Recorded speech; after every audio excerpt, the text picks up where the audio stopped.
जर भारतानं पाकिस्तानवर हल्ला केला तर पाकिस्तानला पळता भुई कमी पडेल, अशी प्रतिक्रिया राज्याचे सामाजिक न्याय मंत्री संजय शिरसाट यांनी माध्यमांशी बोलताना दिली आहे। पाकिस्तानाने आमच्या गाण्यावर बंदी घातली, चांगली गोष्ट केली। आमचे गाणे ऐकून नाचणं किंवा आमच्या गाण्याचा आनंद घेणं हे त्यांनी बंद करावं। आमच्या जीवावरच त्यांचं पोट भरतं आहे, म्हणून त्यांनी गाणे बंद केले, आम्ही त्यांचं पाणी बंद केलं। आता आमचं सैन्य त्यांची उरली सुरली सर्व काढणार आहे।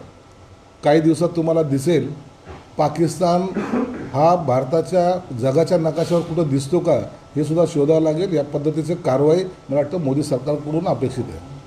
हर एक को चुन चुन के जवाब मिलेगा असा इशारा पहलगाममधील हल्ल्यावरून अमित शहानी दिला आहे। दहशतवाद्यांना आम्ही सोडणार नाही असे अमित शहा म्हणाले, तर मोदी पाकिस्तानचे नापाक विचार मिटवते असं उपमुख्यमंत्री शिंदे म्हणाले। बॉर्डरवर फक्त फुलझड्या चालू नका आणि कडक ॲक्शन द्या असं जावेद अख्तर म्हणाले, तर पीओके ताब्यात घेऊन दहशतवाद संपवा असं असदुद्दीन ओवैसी म्हणाले। प्रत्येक भारतीयाचं एकच म्हणणं आहे की पाकिस्तानला धडा शिकवलाच पाहिजे।